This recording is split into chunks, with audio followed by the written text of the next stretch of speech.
Hi, இன்னைக்கு வீடியோவில் Tamil cinema பற்றின சின்ன சின்ன ஸ்டோரிஸை ஷார்ட் அண்ட் ஸ்வீட்டாக இன்ட்ரெஸ்டிங்காகவே பேசலாம். லைக் அனிருத் எப்படி ஒரு ஸ்கேம்ஸ்டராக இருக்காரு, கூலி படம் எப்படி வந்துட்டுருக்கு, குட் பேட் அக்லி எங்கே ஆரம்பித்து எங்கே முடிய போகுது, இந்த மாதிரி நியூஸ் எல்லாம் தமிழ் சினிமா பற்றி இன்ட்ரெஸ்டிங்காக ஃபாஸ்ட்டாக பேசுவோம். ஸோ நீங்கள் வீடியோ ஃபுல்லாக பார்த்துட்டு உங்களோட தாட்ஸை மறக்காமல் கமெண்ட் செக்ஷனில் சொல்லுங்கள்.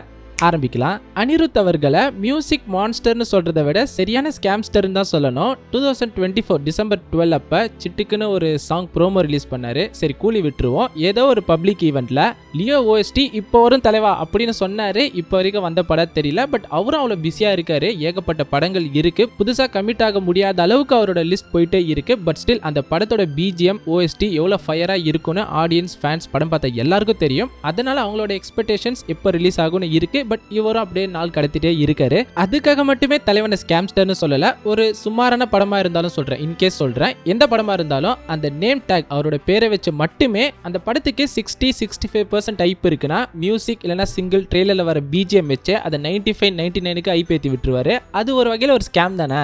ஸ்கேம்னு சொன்ன அப்புறம் தான் ஒன்று ஞாபகம் வருது. ரீசெண்டாக ஃபவுண்ட் ஃபுட்டேஜ் படம்னு ஒன்று ரிலீஸ் பண்ணாங்க. லைக் அது எப்படின்னா, ஒரு படம் லைட்டாக மிஸ் ஆச்சுன்னா குடும்பங்கள் கொண்டாடும் வெற்றி அப்படின்னு ஒரு டேக்லைன் வரும். முன்ன அது ஜென்யூனாக இருந்தது. பட் இப்போ அது டவுட்டு தான். அதை பார்த்தாலே லைட்டாக ஒரு ட்ரோல் மெட்டீரியல் ஆகிடும்.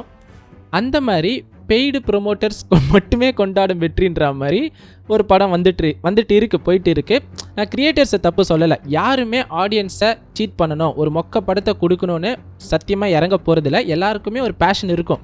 இப்போ நான் அந்த வீடியோ பண்ணிட்டு இருக்குன்னா தோ எரியுது, கண்ணெல்லாம் அப்படியே சூரியனே கிட்ட வச்ச மாதிரி எரியுது. ஏன் பட் ட்ரை பண்ணுறேன்னா ஒரு பேஷன், பேசணுன்ற ஆசை, அவ்வளோதான். அந்த மாதிரி அவங்க ஒரு படம் ரிலீஸ் பண்ணியிருக்காங்க, ஓகே. பட் அது நிஜமாக நான் பார்க்கும்போது அந்தளவுக்கு ஐப்பேற்றின மாதிரி இல்லைங்க. லைட்டாக ஒரு ஸ்கேம் மாதிரி தான் இருந்தது. ஈவன் அந்த ட்ரெய்லர் ரியாக்ஷன் அப்போவே அந்த ரியாக்ட் பண்ணுறதா ஆடியன்ஸ் அப்சர்வ் பண்ணுற வீடியோ ஒன்று ரிலீஸ் பண்ணாங்க.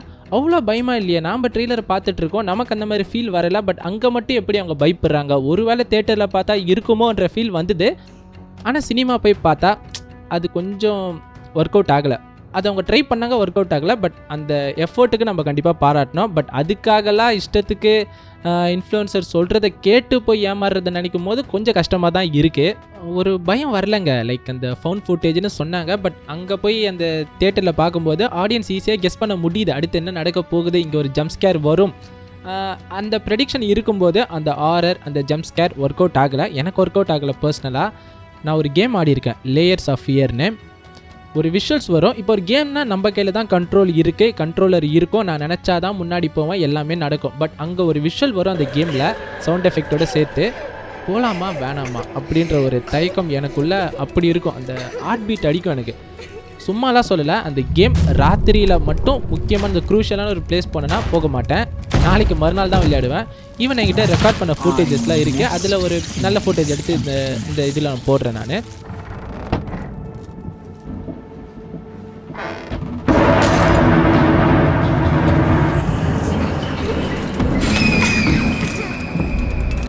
அந்த மாதிரி கேமுக்கு வந்த பயம் கூட எனக்கு அந்த படத்தில் சரியாக ஒர்க் அவுட் ஆகலை. அதுக்காக அவங்க எஃபர்ட்ஸ் நான் எதுவும் தப்பாக சொல்லலை. நீங்கள் ஒரு விஷயத்த சொல்லி ப்ரொமோட் பண்ணீங்க, ஒரு விஷயம் இருக்கும், நீங்கள் வந்தீங்கன்னா இப்படி தான் நீங்கள் ட்ரெய்லர் ஆடியன்ஸ் ரியாக்ட் ஆன மாதிரி ஆவீங்கன்னு சொன்னீங்க. பட் அந்த மாதிரி ஆகாத போது அதை நான் என்னன்னு சொல்கிறது, எஃபர்ட்ஸ் ஃபெயில் ஆகிடுச்சுன்னு சொல்லவா, இல்லைனா அது நல்லா இருக்குன்னு ப்ரொமோட் பண்ணிகிட்டே இருந்ததுனால அதை பொய்யா சொன்னதுனால நான் ஸ்கேம்னு சொல்லணுமா? பேய் படங்களுக்கு யாருங்க வருவா?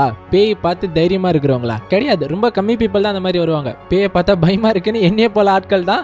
பேயை பார்த்தா எனக்கு பயம், ஆனால் பார்க்கணுன்னு ஆசையாக இருக்குது, அந்த மென்டாலிட்டி பீப்புள் தான் நிறைய பேர் இந்த மாதிரி ஹாரர் ஜானருக்கு வருவாங்க.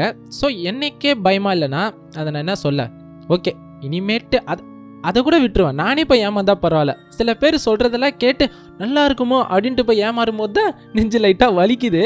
ஸோ இனிமேட்டு இந்த மாதிரி பண்ணாதீங்கன்னு சொல்கிற அந்த ஜோனை விட நான் உஷாராக இருந்துக்கணும்ப்பா, அந்த மென்டாலிட்டிக்கு தான் நான் வந்துட்டேன்.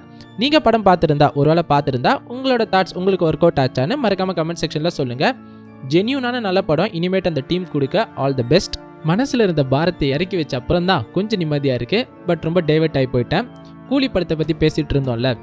இப்போ தமிழ் சினிமாவில் ரீசெண்டாக எவ்வளோ சக்ஸஸ்ஃபுல் படம் வந்திருந்தாலுமே ஒரு கர்ஸ் மாதிரி இருக்குது. இன்னும் 100 crores எந்த படமும் தமிழ் சினிமாவில் பீட் பண்ணலை, தொடலை அப்படின்ற ஒரு விஷயம்.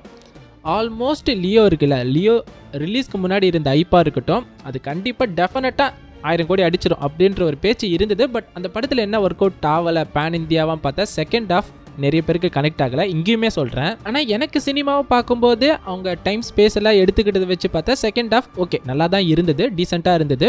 கிளைமேக்ஸ் எல்லாம் ஃபயர் பண்ணிட்டாங்க, ஆனால் அது பீட் பண்ணலை, 1000 crores ரீச் ஆகலை. அது எல்லாருக்கும் ஒரு வருத்தமாக தான் இருக்கும். செகண்ட் கோட் அது கிளைமேக்ஸ்னாலேயே பேன் இந்தியா 1000 கோடிலாம் அடிச்சிருக்காது. சிஎஸ்கே ஃபேன்ஸை தவிர யாரும் அந்த கிளைமேக்ஸை செலிப்ரேட் பண்ணியிருக்க மாட்டாங்க, சிஎஸ்கே அண்ட் விஜய் ஃபேன்ஸை தவிர. ஸோ இந்த மாதிரி ஒரு பொட்டென்ஷியல் இருந்த ஹீரோ ஸ்டோரி அந்த மாதிரி இருந்ததால் அந்த 1000 crores டச் பண்ண முடியல. ஏன் அந்த 1000 crores சொல்கிறேன்னா, அதை வச்சு தான் எல்லோரும் தமிழ் சினிமாவில் இன்னும் அதை பீட் பண்ணலை, பார்த்தியா நாங்கள் வந்துட்டோம் பார்த்தியான்னு சொல்லிட்டு இருக்காங்க. அது கூலியில் நடக்க நிறைய வாய்ப்பு இருக்குன்னு நிறைய சினிமா நியூஸ் ஆர்டிகல்ஸில் வருது, பேசுகிறாங்க. நடந்தால் சந்தோஷம். பிகாஸ் லோகேஷ் கனகராஜுக்கு இது அட்டகாசமான ஆப்பர்ச்சுனிட்டி. ப்ளஸ் அந்த படத்தில் ஏகப்பட்ட பேர் இருக்காங்க. ரைட் ஃப்ரம் உபேந்திரால இருந்து தெலுங்குல நாகார்ஜுனா சாரும் இருக்காராம். அவர் தெலுங்குல இது வரைக்கும் எந்த வில்லன் ரோலும் பண்ணதே இல்லை. அவர் ஈக்குவலாக ஒரு ஹீரோக்கு சமம் அந்த இண்டஸ்ட்ரியில் சொல்கிறேன். அவர் இந்த ஸ்டோரியை கேட்டு அதோட பொட்டென்ஷியல் வேல்யூ புரிஞ்சு இந்த படத்துக்கு ஹீரோவாக கமிட் ஆயிருக்காரு. இதனாலேயே தெலுங்குல ரொம்ப ஈஸியாக அது ரீச் ஆகிடும். மலையாளம் அது பேஸ்ட் ஆன் இங்கே சூப்பராக போச்சுன்னா மலையாளம்லாம் கண்டிப்பாக நல்லா போகும். இந்த மாதிரி ஓவராலாக பேன் இந்தியா லெவலில் அமீர் கான் இருக்கார், அவரை மறந்துட்டு பாருங்க. அவரும் ஒரு ஷாருக் கான், சல்மான் கான், அமீர் கான் மாதிரி டங்கல் அது இதுன்னு ஒரு நல்லா டாப்பில் இருந்துட்டு இருக்கிற ஹீரோ தான். ஸோ இதெல்லாம் கணக்கு வச்சு பார்த்தா ப்ளஸ் அனிருத் மியூசிக்கோட சொல்கிறேன், ஸ்டோரி மட்டும் கிளிக் ஆகிடுச்சுன்னா லீக்டு கிளிப் ஒன்று வந்ததில்ல நாகார்ஜுனா சாரை வச்சு, அதில் பார்த்தீங்கன்னா செம ஃபியூரியஸாக ரொம்ப ப்ரூட்டலாக இருக்கார். ஸோ இது பேன் இந்தியா லெவலில் கிளிக் ஆக நிறைய சான்ஸ் இருக்குது. பார்க்கலாம் எப்படி வரப்போகுதுன்னு. இன்னும் ஒரு 4 நாளில் டேரக்டர் பர்த்டே வருது, அப்போ ஏதோ ஒரு வீடியோ வரும்னு சொல்கிறாங்க. ஆனால் வந்த பாடு தெரியல, மோஷன் போஸ்டர் அனௌன்ஸ்மெண்ட் எதுவுமே வந்த மாதிரி தெரியல. ஈவன் அந்த சிட்டுங்கு சாங் ஸ்டார்டிங் எடுத்து பேசுறதுக்கு காரணமே அதுதான். 3 மாதம் ஆச்சியா, 3 மாதம் ஆச்சு அந்த பாட்டு வந்து, இன்னி வரைக்கும் நீங்கள் ரிலீஸ் பண்ணலை. அது ஒரு நல்ல வைப் மெட்டீரியல். அது சும்மா ஜாலியாக ஒரு அனௌன்ஸ்மெண்ட்டுன்னு விட்டீங்க, அது கேட்டு ஒரு வைப் மெட்டீரியலாக ஆகிடுச்சு. அந்த பாட்டாச்சும் வரணும், இல்லைனா நான் அனிருத் அவர்களை ஸ்கேம்ஸ்டர்ன்னு தான் சொல்லுவேன். இது தமிழ் சினிமாவுக்கு மட்டுமே இல்லை, எல்லா ஆக்டர்ஸ்க்கும் இந்த 2025 ஒரு ரிடெம்ஷன் ஆர்க்காக தான் இருக்குது. அந்த மாதிரி தான் பிளான் இருக்குது. உங்களுக்கும் பர்சனலாக சொல்கிறேன், 2025 சூப்பராக அமைய என்னோட ஆல் தி பெஸ்ட், நல்ல ரிடெம்ஷன் கொடுப்பீங்க. ஈவன் இப்போ ஆக்டர் ரஜினிகாந்த் அவர்களுக்கு முன்னாடி படம் செம்ம கண்டென்ட் ட்ரிவனாக இருந்தாலுமே சரி, ஃபேன்ஸை 100% சாட்டிஸ்ஃபை பண்ணலை, அது உண்மை தான். அவரை தொடர்ந்து கமல் சாராக இருக்கட்டும், அவருக்கு ஒரு படம் எதிர்பார்த்த அளவுக்கு ஃபேன்ஸ் அந்த ரிவ்யூவர்ஸ் கிட்டேருந்து கிரிட்டிக்ஸ் வரலை. சேம் டைம் விக்ரம் சாராக இருக்கட்டும், அஜித் சார் எல்லாருக்குமே ஒரு பவுன்ஸ் பேக் ஆகி இந்த படம் ஆனால் வெறித்தனமாக அவங்க நடித்து ரிலீஸ் ஆக போகிற படங்கள் எல்லாமே செம்ம ரிடெம்ஷன் ஆர்க்காக இருக்குது. அதுலேயும் மோஸ்ட்டாக எல்லாருமே negative shaded. Even Rajini sir பண்ணுற கூலி கூடுமே சூப்பர் ஸ்டார் அந்த ஃபாண்ட் எல்லாம் பார்த்தீங்கன்னா தங்கத்தை உருக்கி மெல்ட் பண்ணால் எப்படி இருக்குமோ அந்த மாதிரி இருக்குது. ஒரு மாதிரி நெகட்டிவ் ஷேடாக, ஏங்க அந்த டைட்டில் ஃபாண்ட்டை பார்த்தாலே தெரியும், ப்ளூவில் இருந்து ரெட்டுக்கு மாறுது, ரெட் சிப் ஆக்டிவேட்டட் அந்த ஜோனில் தான் இருக்குது. அவராக இருக்கட்டும், தக் லைஃப்பில் யாருன்னே தெரில, சிம்பு சாரா இல்லைனா கமல் சாரா, இல்லைனா 2 பேரும் சேர்ந்து ஒரு நெகட்டிவ் ஷேடில் இருப்பாங்களா, இல்லைனா யார் ப்ரொட்டகனிஸ்ட்டுன்னு ஒரு கிளியர் வியூ வரல. அஜித் சாரை பொறுத்த வரைக்கும் தலை வந்து குட் பேட் அக்லின்னு பேர்லேயே டிஸ்கிரைப் பண்ணிட்டாரு. டீசர்லேயே தெரியுதுல்ல எவ்வளோ நெகட்டிவ் ஜோன், அந்த வாலியில் சுவிங்கம் மெல்றதை வச்சே தெரியுது, சரி ஜோனில் இருக்கார் அவர். தளபதி அவர் கெரியரை விட்டு போகிறாரு, பட் நமக்கு தாங்க தெரியல அவர் எப்போ இந்த மாதிரி அனௌன்ஸ் பண்ணுவார் போவார்னு. பட் அவர் நல்லா பிளான் பண்ண மாதிரி தான் தெரியுது. சரி போகிறது தான் போகிறோம், ரொம்ப நானும் நல்லவனாக இருந்து ரொம்ப போர் அடிச்சு போச்சுப்பான்னு தான் இந்த லியோ பண்ண மாதிரி இருந்தது. செம்ம நெகட்டிவ் ஷேடு லியோ. அது ஒரு உள்ளுக்குள்ளே ஒரு கேரக்டர், வெளியே ஒரு ப்ரொஜெக்ஷன்னு சூப்பராக பண்ணியிருந்தார். Is born to do that character, அப்படி தான் இருந்தது. சத்தியமாக லியோவில் தளபதி விஜயை தவிர்த்து யாராலையும் அந்த கேரக்டரை பண்ணியிருக்கவே முடியாது. இதை நான் எங்கே வேணால் வந்து சொல்லுவேன், யாரும் கூப்பிட்டு கேட்க போகிறதில்ல, பட் எங்கே வேணால் வந்து சொல்லுவேன், அவர் தான் லியோ, அவர் தான் பார்த்திபன், வேறு யாராலையும் அந்த ரோலை பண்ணியிருக்க முடியாது. கோட்லேயுமே சரி, கோட்டில் ரொம்ப டேரெக்டாகவே இருக்கும், நான் ஹீரோ ஒரு பக்கம் நிற்க போகிறேன், இந்த பக்கம் என்னோட அதர் வெர்ஷன் ஓஜி வெர்ஷன் சொல்லி இந்த மாதிரி நெகட்டிவ் ஷேட் கேரக்டர்ஸை எக்ஸ்ப்ளோர் பண்ணார். பட் கடைசி படம் அப்படி பண்ண வாய்ப்பு இல்லை. கடைசி படத்தில் யார் ப்ரொட்டகனிஸ்ட், அந்த ஜனநாயகன் தான் சொல்கிறேன். ரியல் லைஃப் வில்லன்ஸ் வெளியே இருக்காங்களா இல்லைனா அவரு அது எப்படின்னு தெரியல, பட் படம் வந்தால் தான் தெரியும். ரீசெண்டாக ஒரு நியூஸ் வேறு வந்தது, அந்த படத்தில் வந்து எல்லா டேரக்டர்ஸும் சேர்ந்து ஒரு கேமியோ பண்ணுறாங்களாம் ஒரு சாங்கில். பார்ப்போம் எந்த அளவுக்கு உண்மையாக இருக்குன்னு. பட் அப்படி இருந்தால் நல்லாயிருக்கும், விஷுவலாக பார்க்க நமக்கும் நல்லாயிருக்கும், ப்ளஸ் அவருக்கு ஒரு நல்ல ஃபேர்வெல்லாகவும் இருக்கும். நான் எப்பயுமே வாய்ஸ் ஓவரில் தான் பேசிகிட்டு இருக்கிறது. ஸோ ஒரு ஸ்ட்ரக்சர் இருக்கும். எந்த வீடியோ நான் கண்டென்ட் எடுக்காமல் நான் பண்ணவே மாட்டேன். Right from start to end என்ன பேச போகிறோன்றது என் மைண்டில் இருக்கும். அதுபடி பேசுறதுனால தான் ஒரு ஃப்ளோவில் போயிட்டே இருப்பேன், எங்கேயும் மிஸ் ஆகாது. வியூஸ் எல்லாம் ஓரளவுக்கு டீசெண்டாக போனாலுமே நம்ம கண்டென்ட்டை நம்பி வந்து பார்த்தவங்க என்னையா கண்டென்ட் போட்டிருக்க, எல்லாரும் சொல்கிற மாதிரி நீ அரைச்சமாகவே அரைச்சிட்டு இருக்கேன்னு சொன்னதே கிடையாது. யூனிக்காக அப்ரிஷியேட் பண்ணுவீங்க. சப்ஸ்கிரைபர்ஸும் வருவாங்க. அதுதான் இன்ன வரைக்கும் என்ன ரன் பண்ணிட்டு இருக்குது. ஆனால் இந்த video go with the flow. நாமளே இந்த கேமராவுக்கு புதுசு, என்னத்த கண்டென்ட் நீ யோசிச்சு பேசிட போகிற, உனக்கு என்ன தோணுதோ அதை பேசு, அந்த மாதிரி தான் நான் பேசிகிட்டு இருக்கேன். அதனால தான் வீடியோ ஸ்டார்டிங்கில் சொன்னேன் சும்மா ஜாலியாக ஃபாஸ்ட்டாக பேசலாங்கன்ட்டுன்னு.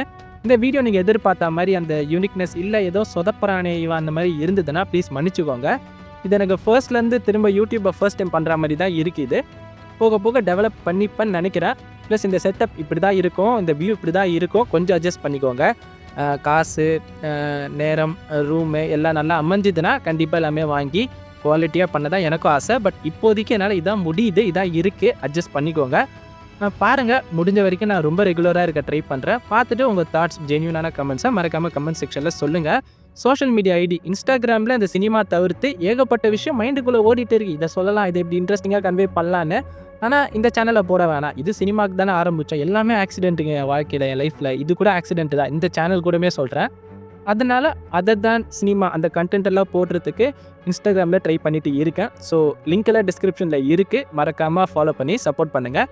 தேங்க்யூ. நாளைக்கு இல்லைனா சீக்கிரமாக ஒரு வீடியோவில் மீட் பண்ணுவோம். முடிஞ்சால் நாளைக்கே மீட் பண்ணுவோம். மறக்காமல் புதுசாக பார்க்குறீங்கன்னா சேனலை ஃபாலோ பண்ணிக்கோங்க. பாய். இப்போ ஒரு சொற்பொழிவு நடந்ததில்ல, அதை ரெக்கார்ட் பண்ண போகிறோன்ற ஒரு டென்ஷன், அந்த ஒரு பயத்திலே இந்த மைக்ரோஃபோன் ஆன் பண்ண மறந்துட்டேன். அதனால் அந்த ஆடியோவோட குவாலிட்டி மட்டும் தனியாக தெரியும். அந்த மொபைலோட இன்பில்ட் மைக்லேயே ரெக்கார்ட் ஆகிடுச்சு. ஸோ அந்த பயம்லாம் இருக்குது. ஸோ சப்போர்ட் பண்ணுங்கள். பார்த்து என்ன தாட்ஸோ உங்கள் தாட்ஸை மறக்காமல் கமெண்ட் செக்ஷனில் சொல்லுங்கள். அப்போ தான் நல்லா டெவலப் பண்ணிக்க முடியும். இப்போ நிஜமாலே பாய்.